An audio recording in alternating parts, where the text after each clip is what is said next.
So for those of you tuning in over YouTube, the official start time of the show should be about 3 minutes from now. Yeah, see you in about 3 minutes.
Hang tight, everyone. I'm just trying to figure out if I can actually kick this website into gear, or rather, if it's going to kick itself into gear automatically. And for those of you who aren't quite sure what I'm talking about, I'll get back to that in a bit. Just bear with me while this intro runs.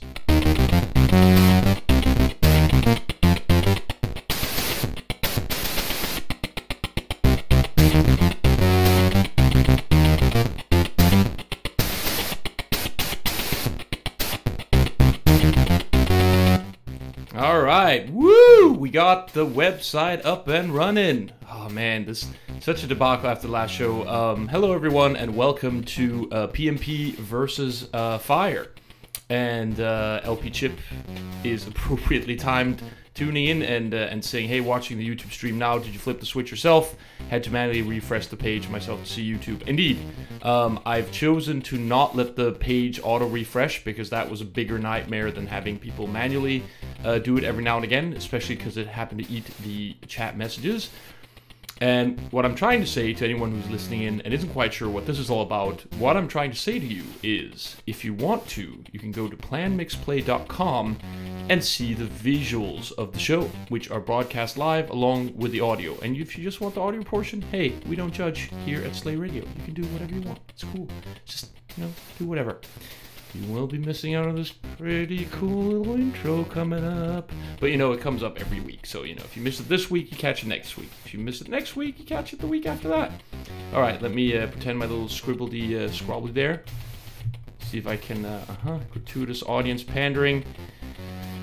So, who have we got watching with us? We have got me and LP Chip, which is kind of the usual suspects, and not surprising because I am back to my original slot at early morning Sunday. But nevertheless, thank you for joining in this morning with me, LP Chip, and also thank you everyone else who's joining on IRC, which is currently undergoing a net split, which is why I'm not quite on there yet. Or I may be.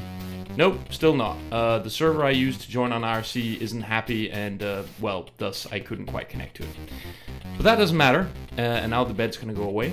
We're here to play music and do some fun stuff, and I'm gonna talk a bit as usual. So that's the plan. I do have a bit of a script. I'm going to talk a little bit about the Fyre Festival, which you may remember me yapping on about a bit in earlier shows. I'm also going to talk a little bit about a few movies I've seen recently, including Split, Bad Times at the El Royale, The Shape of Water, The Predator, Venom, and The Happy Time Murders.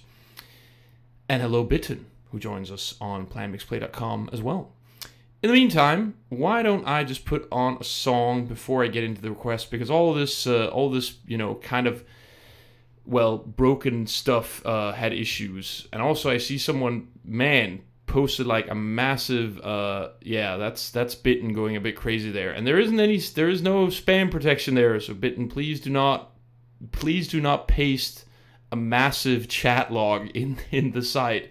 Because, hey, that's all just going to kind of spam away, and I really should get on that. We'll get back to that. In the meantime, why don't you and I enjoy a little bit of CZ Tunes with Blue Angel 69 title remix, Chili's Sid Mix. It's been a while since we played this one, and I really like this song. So check it out. Here it comes.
And there's a little bit of free dead air at the end of that song for you, as I was busy chatting away with Immortal, who joined and very quickly made truth of my words. I was chatting a bit with people on there about the spam issue, which also, to be fair, was totally my bad. It wasn't Bitten who was spamming the chat. It was LP Chip.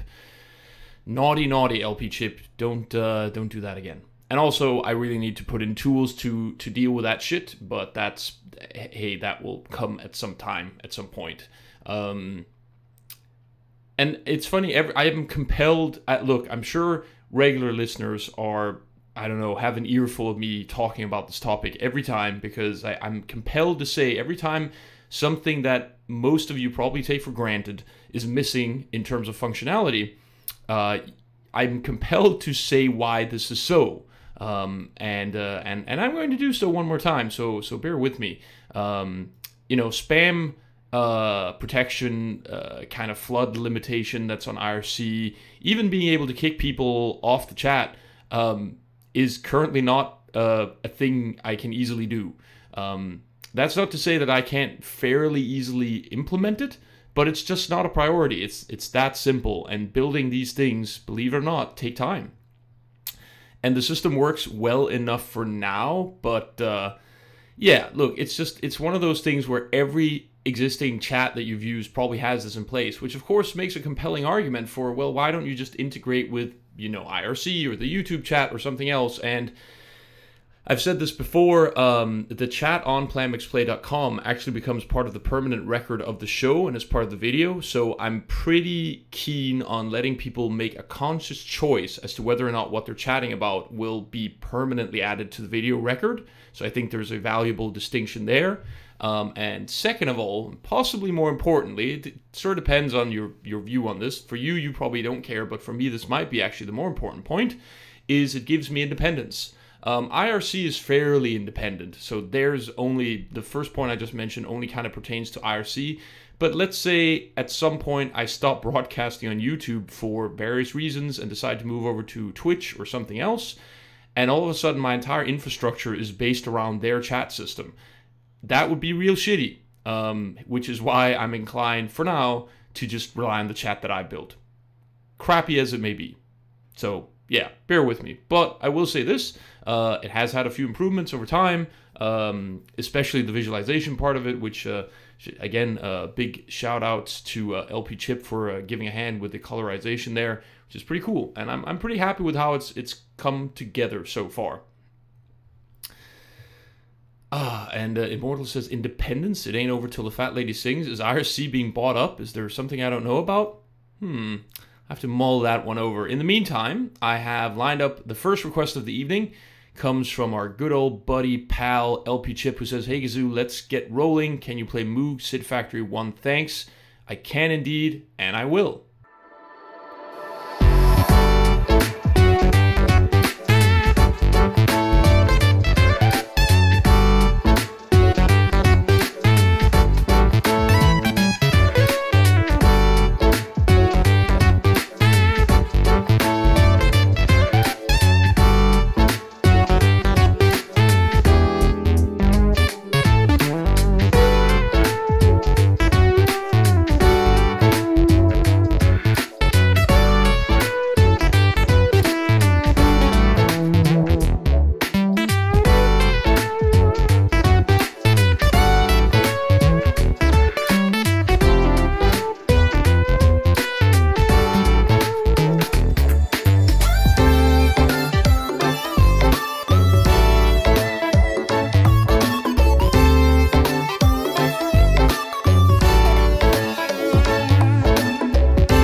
That song always has a bit of an abrupt ending that, well, if you're not expecting it, you don't see it coming. I feel as though that maybe this microphone might be picking up a few noises from the outside. There's a bit of traffic, wind, and I might even hear someone on the trumpet or something in the background. And also, Mortal asks PAX. PAX is the Penny Arcade Expo. And I saw Bitten kind of talked about looking at some stuff that he might want to catch. I thought he was going there in person. Apparently he's just watching in a bit on Twitch, which is, you know, pretty cool too. I've been to PAX myself once when it was here in Melbourne. I was not compelled to go there again. I thought it was a really cool experience. It's very, I mean, look, it's basically nerd heaven. It's board games, video games, anime, manga, manga's maybe a bit far, but it's like any sort of nerdy interest kind of boiled and coalesced into just this big, goopy, thick Metal Gear substance that you can catch in a nearby convention center. And again, it's a pretty cool thing. If you've not been there before, I would probably strongly advise to not go on the weekends. Probably, if you can, take the Friday off and go there while it's on a weekday, because that's probably going to make your whole experience a little bit more pleasant. And it was okay. Again, I enjoyed it, but it wasn't so compelling that I felt I wanted to go back again. Right. Also, thank you, LP Chip, for requesting a bit of Moog Sebastian Bachlinski Sid Factory 1. That's some really good stuff there. And let me just click this box to indicate that it has been played. Also, Kraut Guy is both on IRC. Hello to you, Kraut Guy. Also, hello to Natherul. Hello to Stu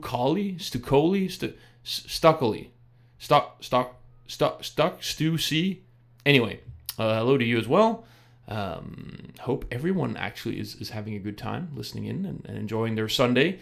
For most of you, it's probably midday, sort of noonish. And for me, the day is winding down. But as I mentioned before, I did have a few topics at hand, and since Kraut Guy's request is going to be played next, it's a fairly long one. It's, holy crap, this is, wait, how long? 2, 4, 6 minutes. That's pretty solid. And yes, Immortal 1019, and you're in the, are you in Belgium or are you in the Netherlands? I forget, Immortal. Either way, I'm going to talk a bit about what I wanted to talk about. Let's talk about Split. Split came up on my radar because the recent release of another movie from, and I feel so bad mispronouncing this director's name, but he has Shyamalan, I guess. Shyamalan, M. Night Shyamalan. The director behind, and I believe also the writer behind Unbreakable, has a new movie coming out in the theaters called Glass, which is part of the trilogy of movies set in the same universe. And I was a bit surprised at this. It had completely passed me by that there was actually not a sequel, so to speak, more of a standalone movie sort of set in the same universe as Unbreakable. And as it just so happens, Netflix has that particular movie on their streaming services, so I caught it today, and it's pretty good. I think for a horror movie, it is quite solid. At no point do you just kind of start rolling your eyes and going like, man, this is just the dumbest shit, or why would this person ever do this? Why would they do that? I actually think it's definitely one of, man, that trumpet is really getting vocal here. Let me just shut this window just a second, everybody. Hold on.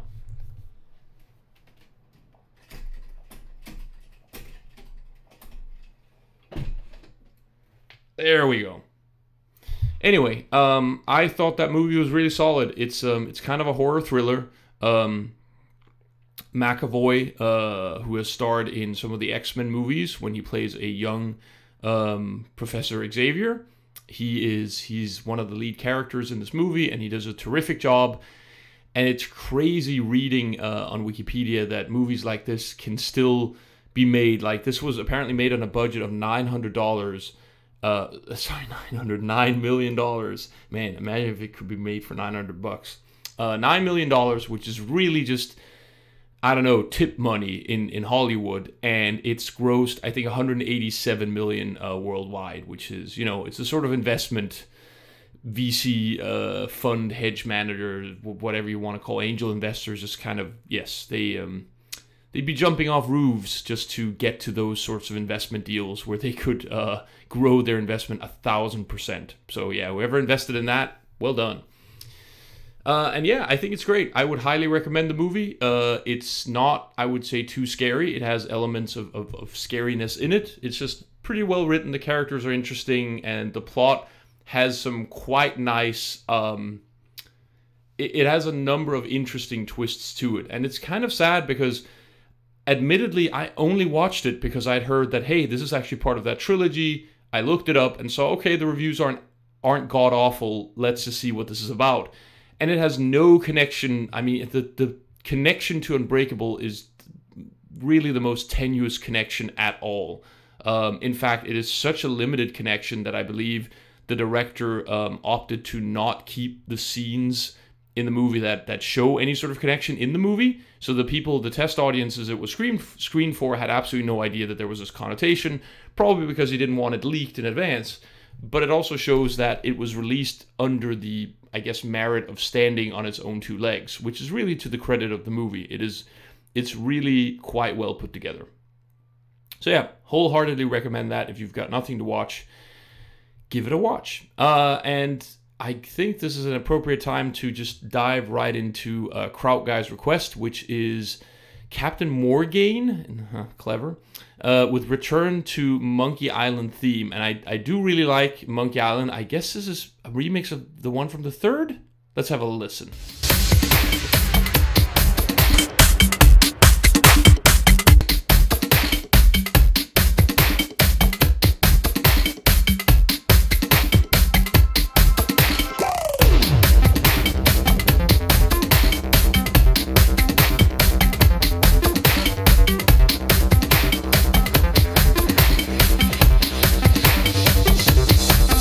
Directions to Monkey Island. Preheat pot to 450 degrees. Add the following ingredients. 1 cinnamon stick, 4 leaves of mint, 1 human skull, pressed, 1 squirt squid ink, 2 pints monkey blood, 1 live chicken, 3 ounces brimstone, 1 or more of the following. Pyridoxine hydrochloride, zinc oxide, yellow 8, 9 mononitrate, and BHA. Let bubble over a low flame until thickened. Serves crew of 4.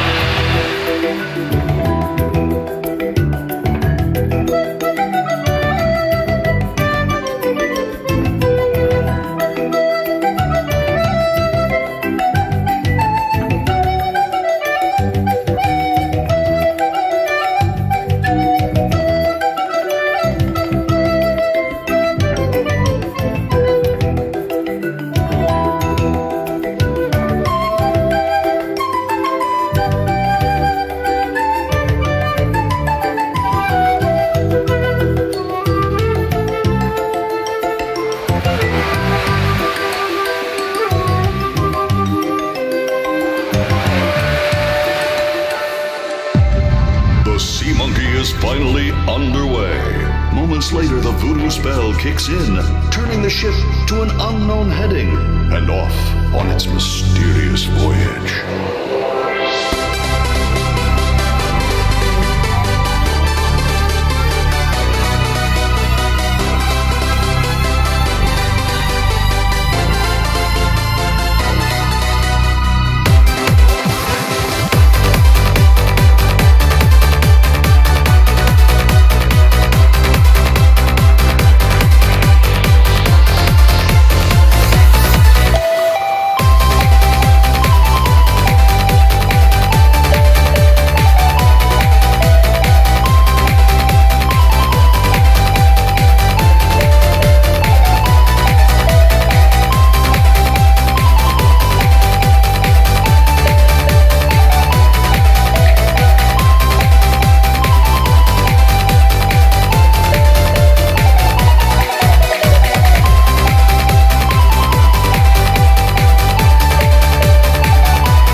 Love muffin. Sugar boots. Honey pumpkin. Plunder bunny. Kiss me. No, we mustn't. Why? Are you ashamed of me? Not here, where everyone can see us.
Captain Morgaine with Return to Monkey Island theme.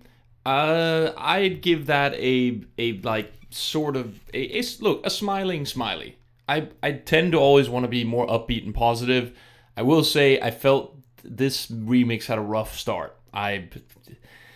It's not because I want to be armchair composer here, but I guess I am going to be anyway. I think the song could easily do without that beginning part with the whole recipe for getting to Monkey Island. That didn't really do it for me. But the rest of it, you know, cool. And anywho, thank you for requesting that, Kraut Guy. And it is Sunday, the 20th of January. It's, that reminds me, there's actually something I should say, and I might as well say it up front because I haven't written it into my script. So the PMPVsFyre show has been going for, I think, close to 2 years now. It hasn't always been, it's had a bit of a hiatus, so it hasn't always been a permanent fixture, I would say. But I would say since last year, I've started pretty consistently pumping out a show about once a week or so, maybe a little less than once a week. And I prefer to be pretty upfront and honest and direct with how things are going and trying to give you guys a little bit of insight as well, not because I think, you know, anyone's dying to know exactly what's going on. But, you know, I'll share a bit nonetheless. This is going to become a bi-weekly show, and unfortunately that doesn't mean twice a week. What I mean to say by that is once every 2 weeks for a while. And it's simply a matter of not having a lot of free time available because I'm doing, there's a lot of personal stuff going on currently. And part of it is also because of the development I do on Plan Mix Play. Yeah, it's not a bad way to put it, Immortal Rights. This feels like a breakup speech. It's not you, it's me. Look, you're great, you know, you really are. I'm a bad influence is what I'm saying. No. Well, it's just a matter of I don't have a lot of free time. I've always had a lot to work with in terms of Plan Mix Play, trying to move that project forward. But all of a sudden, you can almost say 1.5 other workloads have kind of dropped on me. And they're by my own volition, so it's not as if I'm being forced to do something.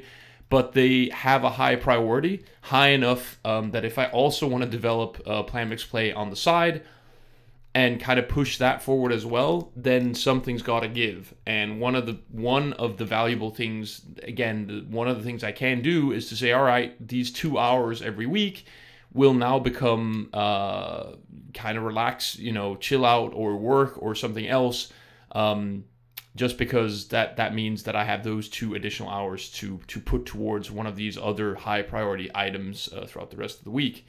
And I'm sure there is at least one of you out there thinking, yeah, but I don't give a shit about the development on PlanMixPlay. Like, just, cancel 2 hours of that and then do the show anyway. And I'm afraid my view on that is, well, I care about the development. So as much as I can appreciate your interest in more content, it is vital for me to try and also make the content more interesting and deeper. So yeah, that's probably how it's going to be either way.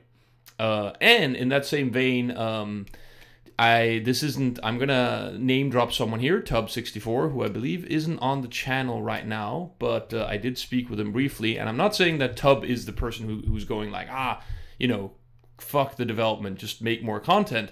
But he was certainly quite keen on having more content. He said there apparently wasn't a lot going on these days, and maybe I'll speak a bit to that after this next request. And as I said to Tub back then, I do really appreciate it. I trust me, I do not, well, I guess you can trust me or not trust me, but what I'm telling you is I do my very best not to take anyone in the audience for granted. I realize that me having your attention is a very, very privileged thing, but that still means that I have certain intentions and wishes myself that I want to get through. Anyway, with that out of the way, let's play a bit more music before we get back to the script. The next request comes in from Bitten, who wanted a bit of Berserk, Let's Fly Sky High, and requested that. The song's so nice, he requested it twice. So don't worry, Bitten, it got through both times. I'm afraid you're only going to get it once, but I hope that's okay with you too. See you on the other side.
Berserk with Let's Fly Sky High. Damn, that's a good tune. Haven't heard that in quite a while, so thank you very much, Bitten, for requesting that. Very much appreciated. Fyre Festival, let's get into it, folks. What exactly is it? Why am I talking about it? And more importantly, perhaps, why am I talking about it again? So, yes, Fyre Festival. It is kind of what it sounds like. It was a festival, so to speak, and it was dreamed up. It was the brainchild of entrepreneur Billy McFarland and hip-hop artist Ja Rule. Now, this took place, the Fyre Festival, well, was supposed to take place in 2017, and if you recall me talking a bit about it, you may also recall me describing how it was essentially one giant clusterfuck. Now, why am I bringing this up again? Well, recently both Hulu and Netflix have finally released their documentaries based on this. It's quite interesting that they both opted to go ahead and create a documentary based on the same subject. But if you Google if you search a bit around for comparisons, you'll also find a couple of articles noting that this is by far not the first time this has happened. There's been like Dante's Peak and Volcano. There's been Final Impact, or what was it, Last Impact or something, and Armageddon. There's definitely also the Ants movie and the Bugs Life movie. Like somehow there have been a couple of notable instances throughout history where two giant movies almost at the exact same time have kind of formulated and then started duking it out for the most attention. And fair warning, I've only seen the Fyre, the one that's called, I think, Fyre, subtitle The Greatest Party That Never Happened.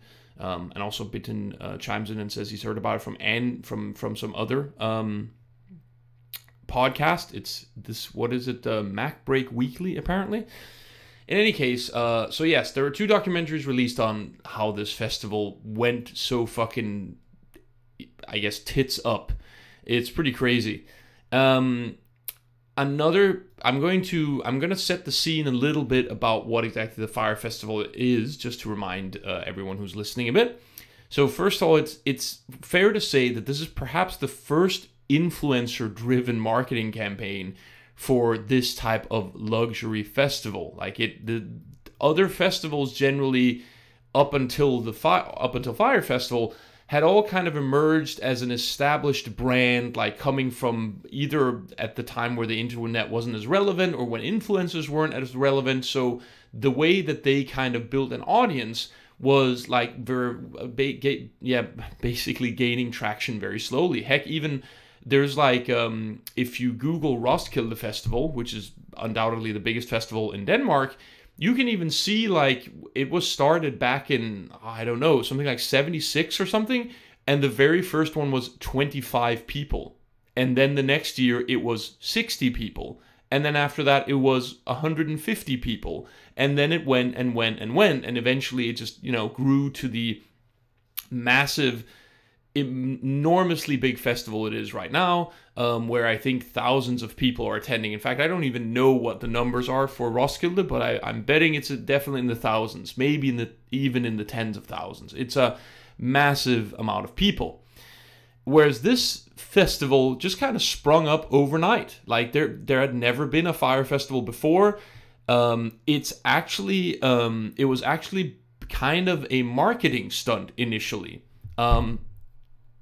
And Bitten is chiming in with Wikipedia. You're right. Do appreciate that in the chat. Apparently it was created back in 1971, so I wasn't entirely far off. Anyway, so the Fyre Festival didn't just come into existence because Billy McFarland and hip-hop artist Ja Rule came together and said, like, hey, let's make a festival. No, it came together because they were working on a booking platform called Fyre, and they needed to raise more awareness about this. And what better way to promote awareness around a platform intended to book celebrities and other very popular artists than a festival surrounding the platform and artists? Like, to be honest, it's a pretty ingenious way of garnering attention.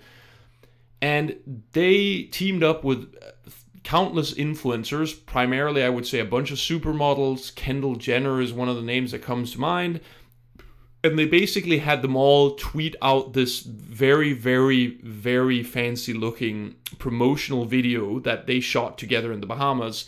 And it was all really targeting millennials. Like, it was all about, hey, do you know that Instagram beach scene, you know, the photos with the hot lady or the studly guy sipping a tropical drink, and there's, I don't know, celebrities all around you, and, you know, really living the life. Well, this can be you. All you need to do is to get a piece of the action while it's still hot. And man, they went all out. Like, the Fyre Festival had tickets ranging, I think, from a couple of grand all the way up to $250,000. Now, it should be noted that there's another blogger that has done a bit of due diligence on this and said almost none of the tickets were sold at full price. Almost all of them were either freebies that had been given out. Well, when I say all of them, a certain percentage of freebies were given out to the influencers to, of course, tempt them and have them talking more about the event. But a vast majority of them were sold through some sort of rebate scheme. But even so, the festival was apparently almost sold out within days. Like, you have to give it to the people behind it, Billy McFarlane and the whole promotional team. They managed to set the internet on fire and just, yeah, pun not initially intended, but now intended, I guess. And really get this thing out there. Like, the tickets were selling like nobody's business. And I think that's just enough of a setup until we come back after this next track, requested by, let's see, who was it? Stu C. You want an action biker from any artist, and I've sought out Rasmo because I just haven't played action biker in a long while, and this is one of my favorite versions of that. Enjoy.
There we go, a little bit of Rasmo Action Biker Jens, requested by Stu C. And Stu C said in IRC, it always picks him up, this tune. And yeah, me too, buddy. Really picks me up too. I like the song a lot. I used to request it quite a bit when Boz did his BBB.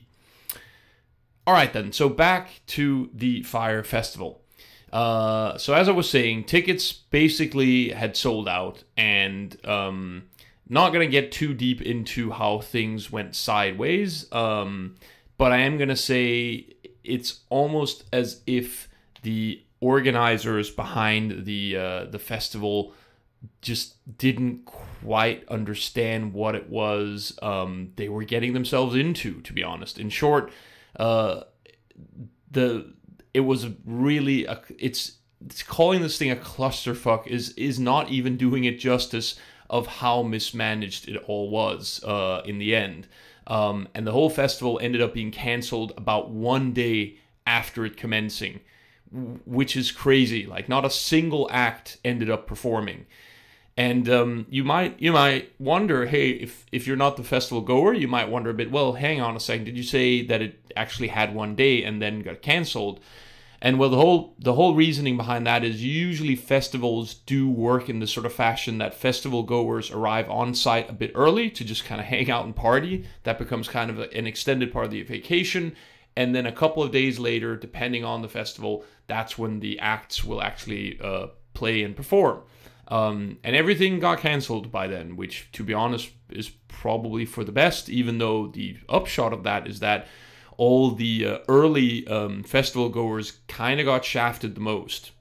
So as I said, it is quite difficult to put into words how mismanaged the entire festival was, but I think perhaps the most apt description comes from one of the core organizers who is interviewed as part of the Netflix documentary, where he states that normally this sort of festival with this sort of scope needs about 12 months from the point of funding and moving forward to get everything up and properly organized. Fyre Festival's core team, once it was finally put together, had about 6 to 8 weeks to make this happen. Like, that is insane. It's at most about 2 months and a little bit. Like, think about it. Normally these festivals have an additional 10 months of working out how to coordinate things, how to put it all together. Like, you can just imagine that everyone working on this thing, once it got within 6 to 8 weeks, were probably kind of wanting to claw their eyes out, hoping for another hour in the day just so they could do more shit to get things lined up. And a small sampling of things that went sideways, just to kind of highlight how bad things went. People who were, for example, promised villas or had booked sort of like beachfront villas to live in for the whole festival ended up staying in disaster relief tents. Like, pretty much every guest that arrived on the island ended up staying in a disaster relief tent. The luxury food that was promised by like specialty chefs became toast with cheese and a bit of salad. The infrastructure on the island was nowhere near as supportive as the number of people that it needed to support. And the whole exclusive island resort bit, that's an interesting thing, because that was kind of one of the big pieces that they promoted the whole thing with. The documentary highlights that the team actually were in the process of acquiring the island of the former drug baron Pablo Escobar, also named Norman's Cay. And they were told during the negotiations to not mention his name. Like, that was an explicit instruction from either the owner of the island or the lawyers representing the owner, saying, do not mention this person's name. We want to change the legacy. We kind of want people to not remember this. We want to change all of this. So do not mention Pablo Escobar in conjunction with this island. And the very first promotional video that Fyre Festival made explicitly names him as the previous owner of the island, i.e., hey, party hardy on Pablo Escobar's previous island. And that essentially led to the entire team from Fyre Festival getting kicked off of the island, and now only had 45 days to deal with how to kind of make it all happen. It's absolutely ridiculous. But the reason I actually bring all of this up is not to take another giant dump on the festival, because a lot of people have done so already, and admittedly with good reason. No, I actually have a slightly different motivation, and I'll get back to that after yet another song. And this time it is LP Chip, who wants a little bit of Rauli with Boulder Dash. I presume you mean the Funky Pebbles version, so that's the one I have lined up for you. Let's take a listen.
Yes, the cat's out of the bag. I'm afraid that Immortal has rightly tipped everyone off on planmixplay.com who's in the chat. I am pleased to announce a collaborative work together with Fyre Festival. We're going to be launching a new Fyre X PMP app on the App Store.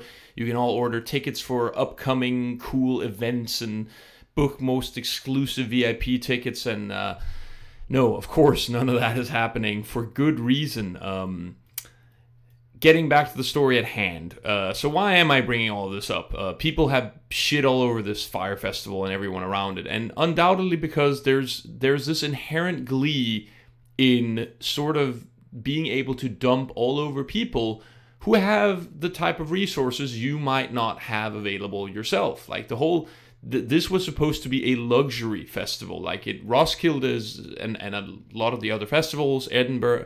the Edinburgh Festival, and even Coachella or Electric Daisy Carnival, you know, there are tickets available for, you know, gen pop, for lack of a better term, like general population. Like the point isn't to make these tickets completely unpurchasable. They're just trying to, like, they're undoubtedly, well, so it depends. I happen to know for a fact that Roskilde Festival is a not-for-profit organization. So they aren't actually interested in making a profit. The reason prices tend to go up every year is, of course, partially due to inflation, but also partially due to maybe the artists kind of wanting more money or something like that. Like there was a long stretch where the tickets for Roskilde were just the exact same every year, despite being completely sold out every year. So this particular festival just, you know, kind of trucks along. Fyre Festival, on the other hand, no, very much a for-profit festival. And I'm not surprised that we as humans kind of have little issue with pointing and laughing at people who are generally way better off than we are, and being happy to kind of see them slip on a banana peel and land in a heap of elephant dung.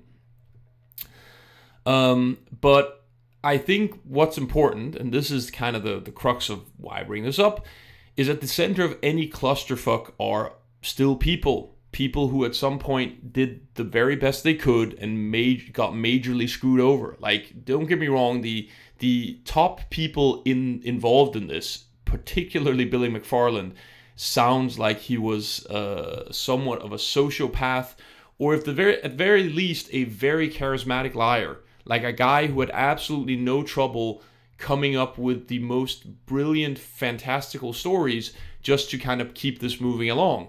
But I'll go as far as to say that even he wasn't sitting from the get-go rubbing his hands together thinking, how can we best sucker all these people? Or at least not to this degree. Like, don't get me wrong, the footage is damning enough, and there are slight scenes of him involved in other businesses where, well, let's just say he refers to his customers as he uses words that you definitely would not use about your customer if they were sitting in front of you.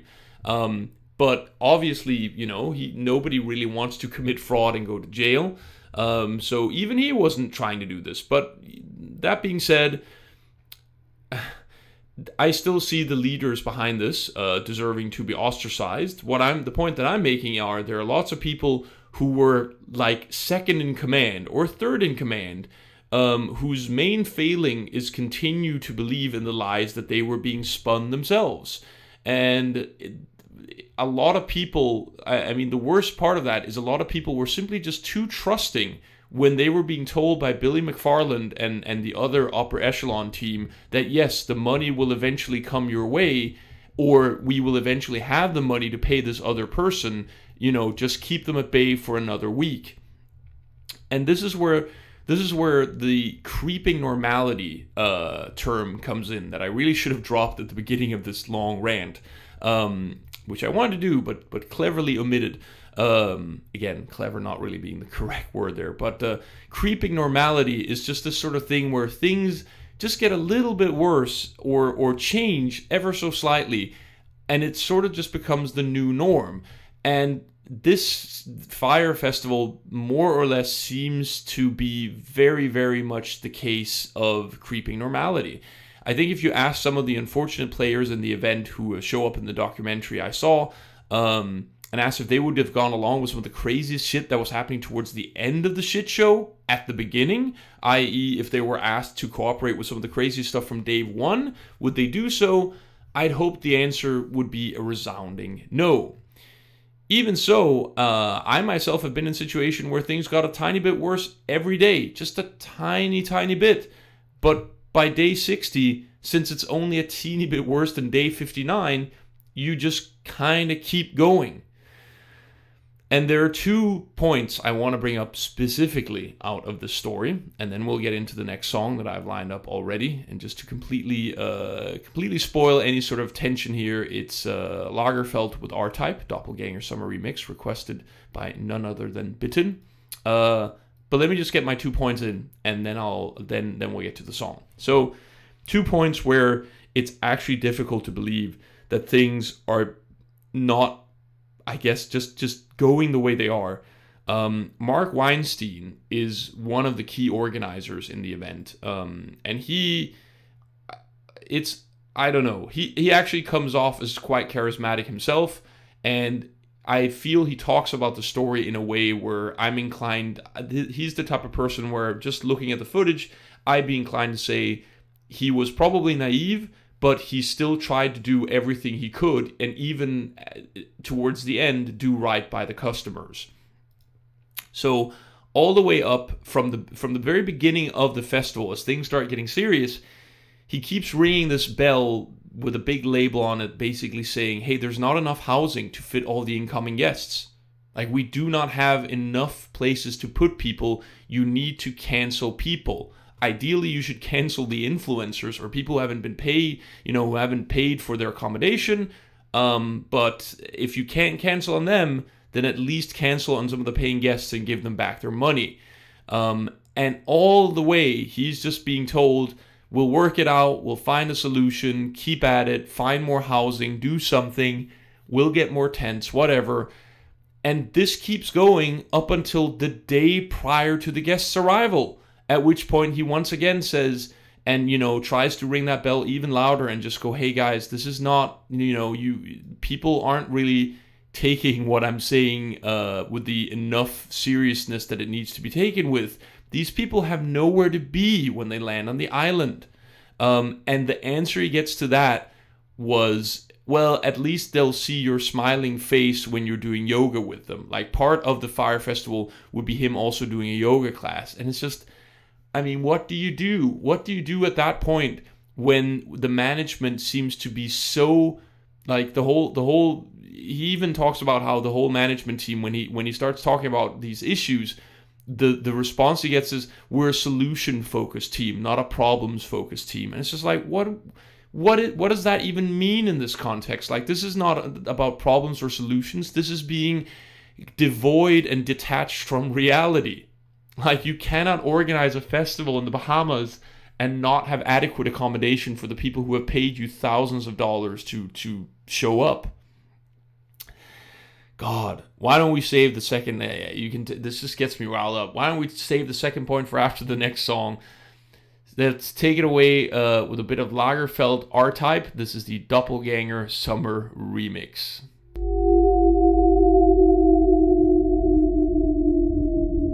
One man and his ship on a mission to save the galaxy. R-Type.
A little bit of Lagerfeld there with R-Type, the Doppelganger Summer Remix. And it is summer here down under, by the way. It might not be summer in the Northern Hemisphere, but it's certainly hot and humid here, I can tell you that much. And that was for Bitten. So Bitten, thank you very much for requesting that. Now, back to the second point that I wanted to egg on here, which is, and again, this is the second of the 2 points where it's hard to even believe in even keeping the term creeping normality in your mind.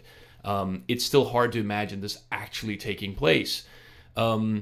It's the point at which the Fyre team, as the festival is nearing, so I think we're talking about at a month or even less out, a couple of weeks out, the festival runs into funding problems. And at this point, the records have shown pretty clearly that Billy McFarland is in quite deep for this festival. Like, he's literally pulled out all the stops. There have been multiple points throughout the festival organization phase where money has run out, and he has taken off on a plane to New York, talked to a few people, and then come back with $3 million cash in hand, more or less. And I'll say a little bit more about that afterwards. But anyway, but at this time, apparently, I guess him and the other organizational team sort of saw things in terms of, well, there are no more cards to pull out of this deck. We have tapped every investor. We need to figure out a different way of getting some cash flow in, and fast. And I wonder if this was actually a thought from the start. I would have loved to check out the first version of the Fyre Festival website, all the initial promotional material. So I don't even know if this was in the concept for the festival initially. But what they did was they started aggressively pushing guests to put money towards what they call like a Fyre wristband, which was meant as a way of further enjoying more luxurious elements of the island, spa treatments, what's the other thing? Not just spa, but back massages. The concept was basically saying, hey, look, you bought this ticket for a couple of thousand bucks. How about now loading this wristband with more money, so you have that balance basically while you're here. And as the documentary puts it, they knew full well that the island wasn't going to be able to provide the sort of wireless connectivity required in order to do these sort of painless wireless catch purchases. It seems, in the documentary doesn't really go too deep in it, other than saying, hey, this infrastructure wasn't anywhere near ready, and they knew it wasn't going to be. And then the documentary doesn't really dive more into it. But I get the sense that those wristbands and the money wired to them were really just a new way for them to absorb more money out of their customers, in the hopes of just padding everything just enough so that the thing could actually, kind of roll through. It really almost is a case of too big to fail. And that's the most painful part about this whole story, really, is that the stuff I wanted to note on, the paper trail and the loans and the investment money, the stuff I was getting back to, is basically when you look at the paper trail, it's painfully obvious why, despite all the setbacks and the numerous issues that the organizers faced, that the mentality remained just keep pushing forward. Nothing stops the festival. And one of the big reasons of this was apparently that the loans that Billy McFarland had taken out were taken out in such a way that if they weren't paid back in full within something like 30 days, he'd be in the hole for almost twice the amount. Like, it was a ridiculous interest rate. And, no wonder that it's easy for this guy to secure a loan in that amount, because the people he was talking to, he was a charismatic, affable individual, such as, people who, could be on this radio station, who knows? God, that was such a terrible self-pat in the back there. And as a Dane, I should be extra ashamed because, Jendelon and all that. So yeah, I'm shit. Everyone else is great. yeah, he was a charismatic guy, but, you know, charisma only gets you so far. People will still not wire you $3 million based on charisma alone, and especially not if they have a sense that they might not get the money back. Like, these people were giving him this money because they were pretty sure that they were quite certain they were getting it back, and attaching these ridiculous terms to it just so he could get the deal through easier. You know, he could basically say, look, as you can see, I stand to lose a tremendous amount of money if I don't get the money back to you. So, you know, just wire me the money. I'm good for it. I've built this other media empire. And people went along with it. And yeah, I guess I got a bit sidestepped there with these 2 points. But I guess the point that I'm making with those 2 points of things being so crazy is the creeping normality is something that can hit everyone. And watching that one documentary, I really feel for the people involved in it, because they are probably to some degree stamped for life. If you Google this person, you'll probably, you know, the various names involved in this festival, you'll probably see them somehow connected to it. And that's a big blotch on their resume. And seeing some of the recordings, so they have recordings even of meetings taking place after the festival ended and was canceled, and hearing them talk about it, you can even see some of the employees are basically, you know, a bit aghast at the fact that nobody is still kind of willing to be forthright and honest about it. Like, they sent out this press release as the festival's canceled, basically saying due to circumstances beyond our control. And that's where one of the people being interviewed during the documentary basically says that's a absolute total fabrication. It was all well within our control. We just didn't control it well enough. This wasn't the circumstances coming up against us. We just didn't do the job well enough. Like, we didn't have enough time. We planned things poorly. We mismanaged. So yeah, tragic. But even with all that in mind, there are still people. So I'd say a lot of people... It's the other tragedy. A lot of people who, you know, offered services and were hired to do the event also came out negative. Like, Billy McFarland is now in jail serving prison time, which I would say he rightly deserves. But there are a lot of other people who just got stung very badly from believing in him, investing in him, giving him money or giving him services, and being okay with not being paid up front. And then when the whole thing went sideways, they got nothing.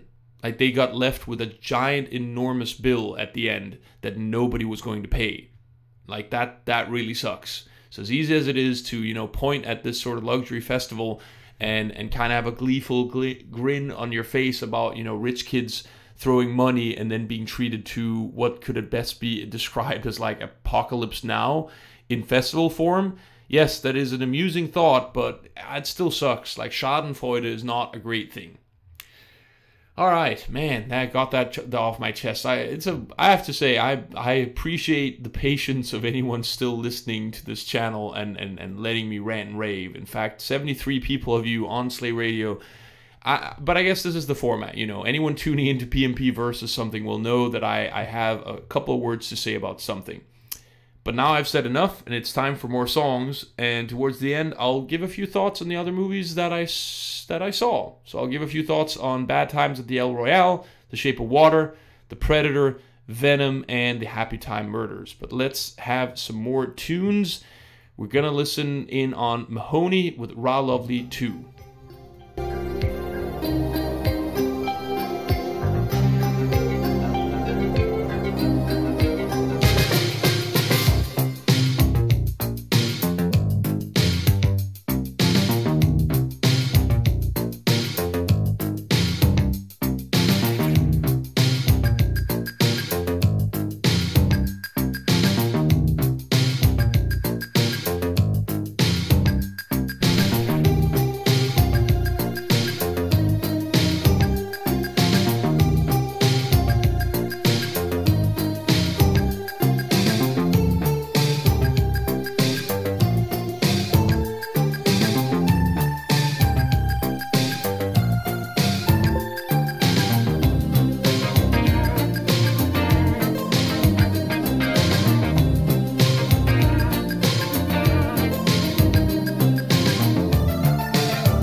God, I love that. Or I really love that harpsichord kind of ending there. That is just fantastic. Yeah, it does indeed have an epic feel to it as Immortal writes. And also hello to Anatas, who joins us on IRC. Wonder if Natas is tuning in or not. Right, so just to sum up, I would say that the documentary on Netflix is worth a look. There is a bit of controversy going on between the two, which is it's a little dirty, but we might as well dig into it a little bit. Let me, though, just say one more thing about the epilogue of the one I watched on Netflix, Fyre, the greatest festival that never happened. Or I think it's called, actually, the greatest party that never happened, because that's probably a easily better to remember, better sellable tagline. So not only do you get to be a bit of a fly on the wall in some of the last recordings around the whole thing, it's especially interesting to hear one of the one of the employees of Fyre Media during a business call between I think 10 people straight up saying we said that we would provide X and we did not provide X. That is straight up fraud. At which point Ja Rule chimes in and goes, no, that's not fraud. That is at most false advertising. And I'm not surprised that someone in his position during an internal phone call would say something like that, but I don't know, as an employee. And also LB Chip helping out. It's not harpsichord ending. Yes, you're right. It's an accordion. Man, harpsichord, accordion, harps, kazoo, it's all very difficult for me. Anyway, I think I would feel pretty underwhelmed with that answer if I were in that meeting and being told that no, that's not actually fraud, that's just false advertising. Don't get me wrong, Fyre Festival saying to people you're getting a villa and instead offering them 2 mattresses in a disaster relief tent, that is not false advertising. That is downright fraud. You're basically telling them you're getting a car and instead you're getting a bike, something like that.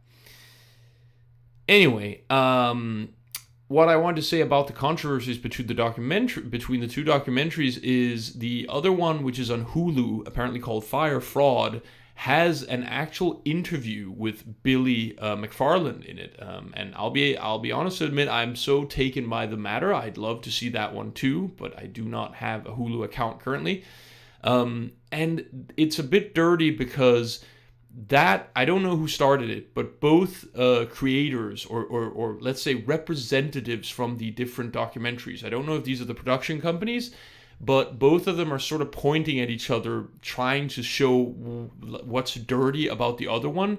So the dirty part about the Netflix documentary is that one of the companies that was quite deeply involved in funding or at least somehow organizing part of the festival is connected with Netflix.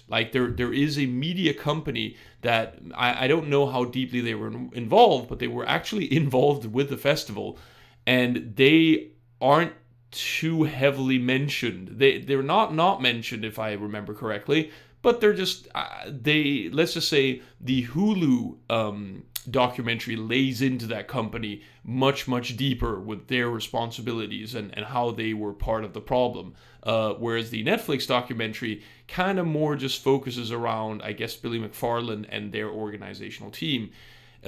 Whereas you could say the dirty thing about the Hulu documentary is that they've straight up paid Billy McFarland a probably largest sum of money to be interviewed.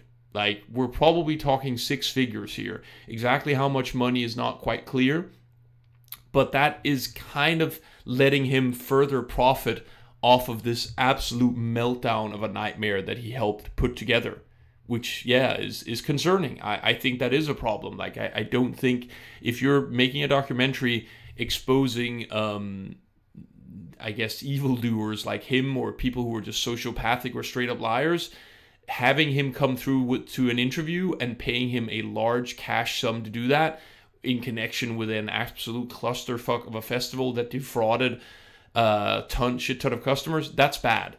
That's not a good look for that documentary, in my opinion. Let's take some music, and then we'll talk a bit about movies. We're already in the fourth quarter of the show. Time goes fast, and Natas can probably relate, saying, I almost missed your show. Well, glad you didn't. And even if you did, it is on YouTube, and it's also on Slate Radio. Let's have this next request, which comes in from LP Chip, who wanted a little bit of Peter W. with Outrun. That's a funny coincidence, LP Chip. So do I. I also want a bit of Peter W. with Outrun.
Peter W. with a little bit of Outrun, No Speed Limit remix. So, movies, let's talk about them. Bad Times at the El Royale is a fantastic movie. And I think it's fair to say that plot-wise, the less you know, the better. Like, it's best to just go in and watch that movie. It's, I would say, kind of best described as a drama with a little bit of thriller in over it. Yeah, it's a really good movie. I even though I don't like to say this, I think it's something that would make me more inclined to see a movie like that. So I am going to say it, even though I guess it does spoil a little bit. That movie is not afraid of killing off characters, and I think that is absolutely to the movie's benefit. But yeah, that obviously doesn't say much about who or where or why. But no, it's just very well put together. The story is very compelling from start to beginning, start to end, or beginning to end.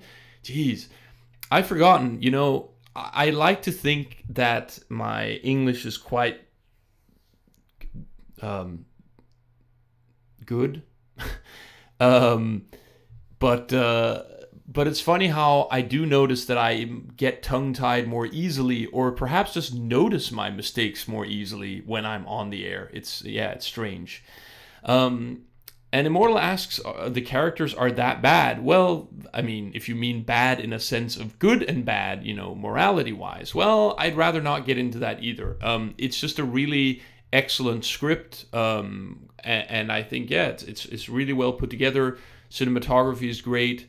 The mood is great. It's this type of movie I kind of wish I hadn't seen on an airplane. Like, I wish I had just seen it in kind of a quiet couch, everything kind of lights dimmed. Like, that would be that would have been the preferable way to watch this movie.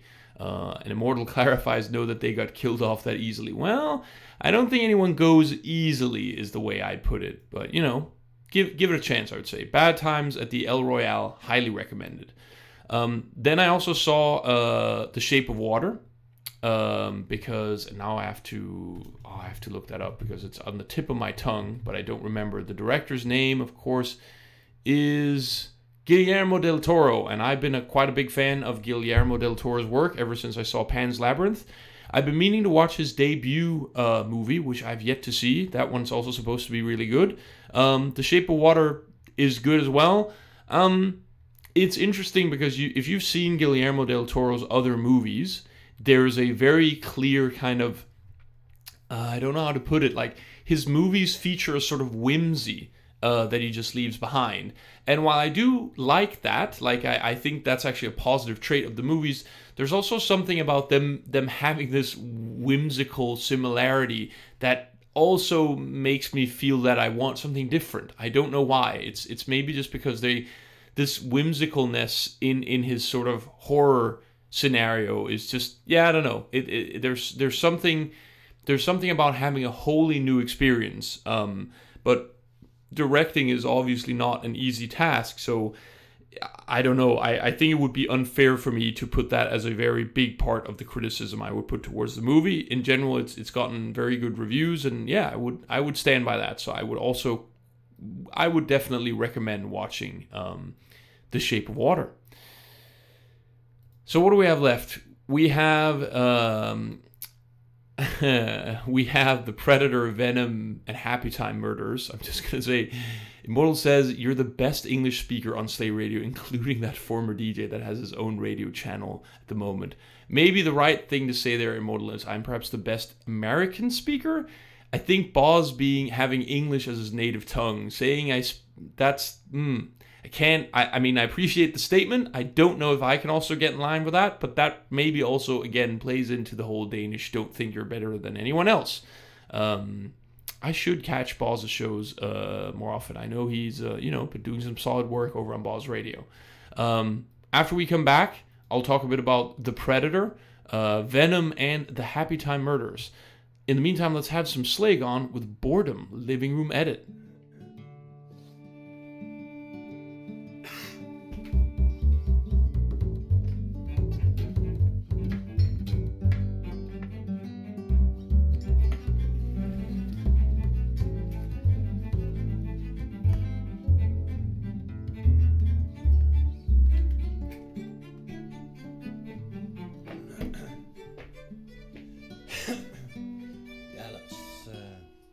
Shall we? 1, 2, 3, 4.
There we go. A little bit of Slagon with Boredom, the living room edit. It's been a while since I played that song, and I do really like it, Slagon. You did, if you're listening in, Slagon, you did a terrific bang up job on that. And also, if you are listening in, then check out my Facebook chat messages. What I'm saying is, I guess you're difficult to get a hold of, and lucky I have this little soapbox to stand on, because that goes directly from a speaker nearby, possibly into your ear. Right. Moving right along. We had a few more movies to talk a little bit about. Let's see. What was it? And people mentioning Bitten, saying never heard Boz Radio, only heard about it, and Immortal sucking up to the owner check. Yeah, look, I'm sure it's solid work. I also have to say, I've been DJing every now and again in clubs, so there is a part of me that is quite keen on playing the sort of mainstream music you can play in clubs, but for now, this is kind of not that important to me, also not super relevant, especially because I think Slave Radio is a fantastic platform and has been very kind to me so far in terms of letting me do my shows, so I'm more than happy to just, truck along here while I develop this software. Anyway, back to the movie. So, The Predator. This is sort of a soft reboot. This is sort of a soft reboot of, well, not entirely, actually. The soft reboot, I guess, implies that the other movies didn't happen and it's taking it all again. That's not true. The story and script definitely are written in such a way that the earlier Predator movies with Arnold Schwarzenegger and, I'm tempted to say, isn't it Danny Glover in the second Predator movie?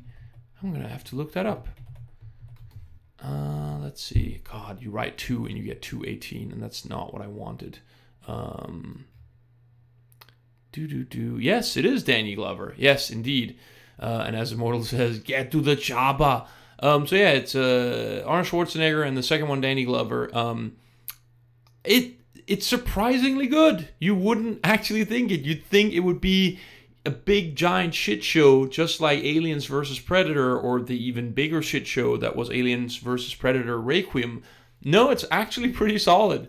And it's kind of fun to see, what's she called again? Olivia Munn, I think, who was originally a host on Attack of the Show and is now making like a big pull to become a Hollywood actress. And look, you gotta hand it to her. Olivia Munn is a very pretty looking lady, and I think if you are a pretty looking lady, let's just say you have a good solid hand to play. She does okay. I don't know if her acting chops are great or bad. And also for the record, Immortal says I liked Alien vs. Predator. Yeah, look, for the record, I liked it too.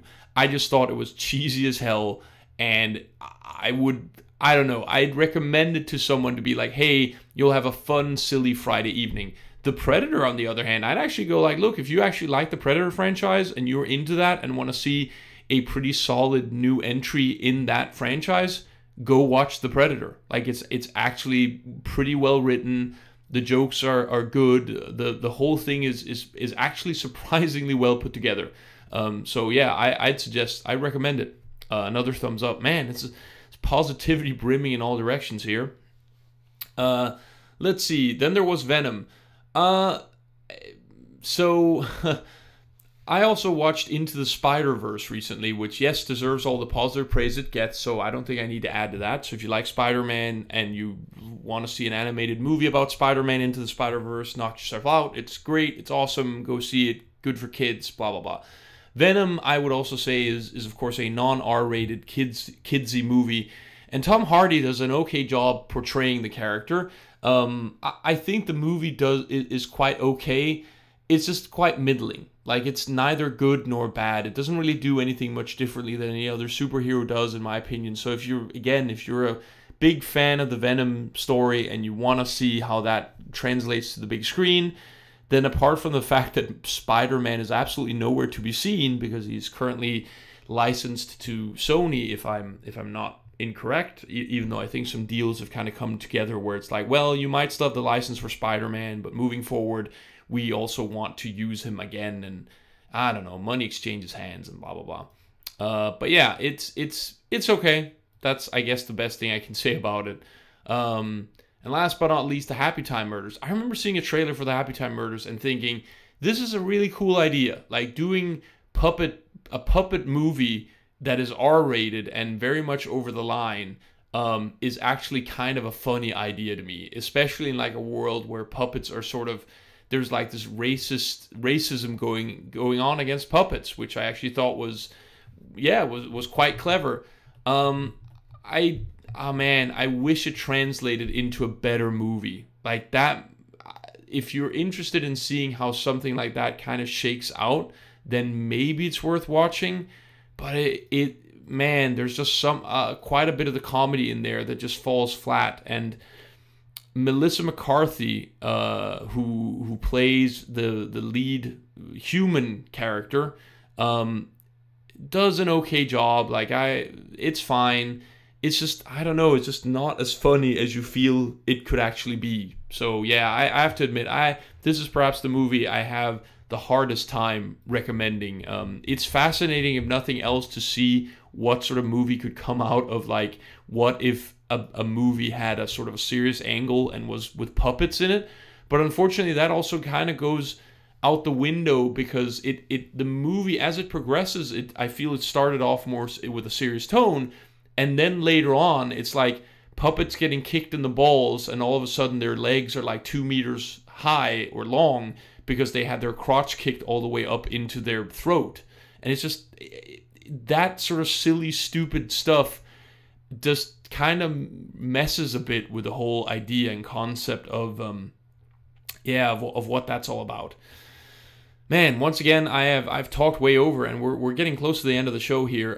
But I did want to play this one request before we wind things down. Bitten, you requested a slow song here, a Glyn R. Brown Fire Lord. You write from 8-Bit Symphony. I have the version that's from Symphonic. I don't know if that's the same thing. So hopefully, if it's not, you'll forgive me. But it's a good song to not finish on, but as like the lead up to the next song, because it's happens to be a slow tune. So just for you, Bitten, here's Glyn R. Brown with Fire Lord from Symphonic.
And that was just a little bit of Glenn R. Brown with Fire Lord Symphonic. Man, that's a very epic song at the end of the day. So, I wanted to talk a bit about content on Slay Radio, and I'll keep it very short and very light because this is exactly the sort of topic. It's the sort of topic that can get very personal because there has been a slight thinning, or at least temporary, I should say, because I'd rather not speak out of turn for anyone, but there's been a slight thinning of content here on Slay Radio, with a recent broadcaster having at least been given a temporary hiatus, so to speak. And to be honest, it's one of those things where if you corner me somewhere, I'd be more than happy to give you all whatever I think on the subject. Corner me in a bar or something, and I'll give you the five, what I think of the different perspectives. But it's also the exact sort of thing that I prefer not to talk about, despite the fact that talking about drama is quite compelling. Like, there's a whole reason why Keemstar, who, to be honest, comes off as a giant douche at times, because his whole thing is talking about drama he's like the TMZ of YouTube, and I don't even think that he ignores that. Like, he is all about, hey, this YouTube star now doesn't work with that YouTube star, and this YouTube star is an asshole, and these people are jerks, and this person donated charity, and blah blah blah blah blah. But what I would like to say in regards to it is, one thing I don't particularly like about kind of tiptoeing around all of this is it also, people, I don't think there's anything wrong with coming up with compelling reasons for why your stance is the correct one. That is to say, let's say if there's a piece of music or art or movie that I enjoy, for example, I may have mentioned on the show, and I therefore quite openly talk about and criticize or praise the thing that I happen to watch.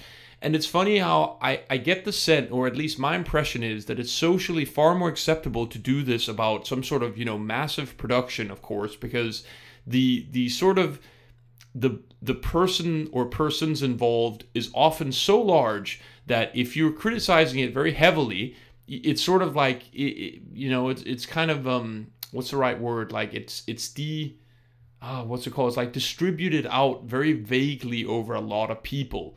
So, you might hate something about a piece of media where it's hard to pin it on any one person. Like, if I hated Split, which I didn't, but if I did, then yeah, I guess, generally M. Night Shyamalan is probably the right person to be critical of, but there are so many moving parts and pieces. Maybe I didn't like the acting chops of McAvoy or whatever the lead actor is, or maybe I didn't like the Bruce Willis cameo, or there are a bunch of stuff to kind of grab on there. But when it's a place like Slay Radio where it's such a small community, even though I'm totally in favor of not kind of stepping around in drama, which I'm admittedly doing now, but very, deliberately also not really saying much. I also don't like that it's gotten to the point where I get this feeling that people in this day and age have gotten worse and worse at taking criticism. And I think it can be healthy to actually criticize when there is a critique in something, like when you think something is worthy of criticism, especially when you can put it politely. Don't get me wrong, it's unfortunate that when criticism tends to come out when people are kind of at their most emotional point, because that kind of gets them over the barrier of what they normally wouldn't get over, and thus the criticism coming out of them often isn't very pretty. And I read an article again about something similar. Someone who had criticized, it was a movie critic who had criticized, I forget what it was. I think it was a recent Star Wars movie or something. And people are nuts. Like, this person then got death threats for disliking a Star Wars movie, or maybe not disliking, but at least being critical of it to a degree that others were not. And these hardcore fans come out of the woodwork, just like threatening this person's life and his family's life. And it's God, I wish we lived in a world where we could more easily come to terms and be critical of one another without it, immediately leading to fisticuffs, I guess is what I'm saying here.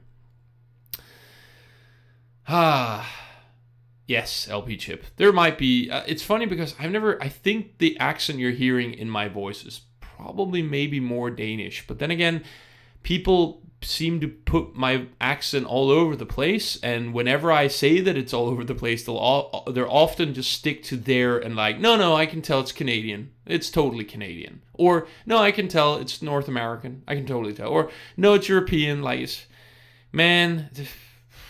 Anyway, Kinnear, this is a horse that I've beaten to death quite a few times before. Anywho, it's late now. This show has gone on for 2 hours, and it will stop now. But I've had an awesome time. I hope you have too. I actually managed to clear out the request list, so literally there are no more requests. So in a way, the show ending is kind of on you. But no, it's not on you, because I would totally also not keep going even if there were a bunch of requests. So it's a 2-hour show. And also, for those of you not hanging around in the beginning, I'm afraid the show is going to go bi-weekly. So it will be once every 2 weeks for the foreseeable future. And that is in the hopes of making the show also more interesting and such and so forth. I am pretty sure Ziona and Slagon will probably have a show coming up. I don't know too much about any other shows happening in the near future, but keep an eye out for that. I should be back in about 2 weeks. I will be catching Ziona's and Slagon's show on the download, because I didn't listen into it last time, but I will do so after the show. Thank you everyone for tuning in. I also want to thank you send out a thank you to the pioneers on the planmixplay.com website. Bitten, Immortal, and LP Chip, thanks for joining in. It really means the world to me that you guys are on there kind of testing out the system and making sure that it works. I do hope to feature some new stuff in the future.